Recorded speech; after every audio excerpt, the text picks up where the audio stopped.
Hi, I'm Todd Wiley, a third-generation pork producer from Walker, Iowa. Welcome to our family farm.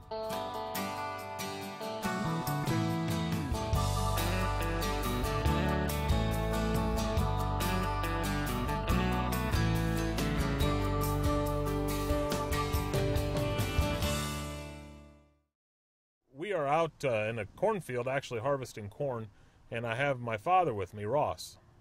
Well, we've been farming for about 40 years now, and we got just grew along the way. We have about 300 acres that we own, and then between the two of us we have another 600, so it keeps us busy. This corn would have been planted in late April or early May, and they have varying maturity ages. Some corn is young or has a short lifespan, and then the 95-day range up to as much as 110 or 112 days. And so it takes that amount of time for the full growth cycle for the corn to grow and mature and reproduce and then dry down and be ready for harvest. So typically the harvest, including soybeans and corn both, would take anywhere from 4 to 6 weeks, and of course that's weather dependent, and we don't have a lot of control over that. Dad's running the combine and harvesting the corn.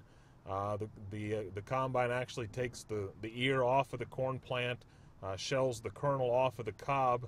All the residue goes out the back, and the corn is retained in the storage tank. From that point, it is taken from the storage tank onto the grain cart. From there, then it's transported to a truck that takes it to the bin site that my dad owns and operates.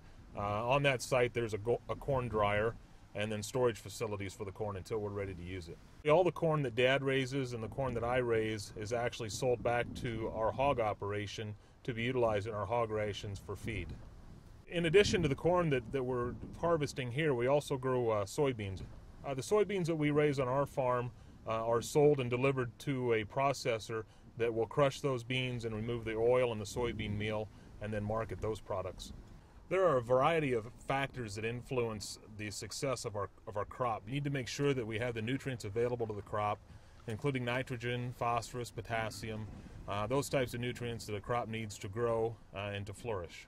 About every 3 years we have come in and have them grid map and check the soil samples for phosphorus, potash, and micronutrients. Then we go on, based on those tests, what we apply.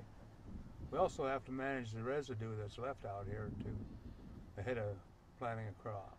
After the corn harvest is complete, generally there'll be fall tillage, which includes chisel plowing, where we mix the residue from this year's crop in with the soil that is there in an attempt to break down the stalks and the residue so that it actually becomes part of the organic matter and the fertility of the soil, so that subsequent years can continue to raise a good crop. Well, part of the recycling process from being a livestock farmer is that you have the benefit of the manure that the livestock produce, and in our case the pigs produce.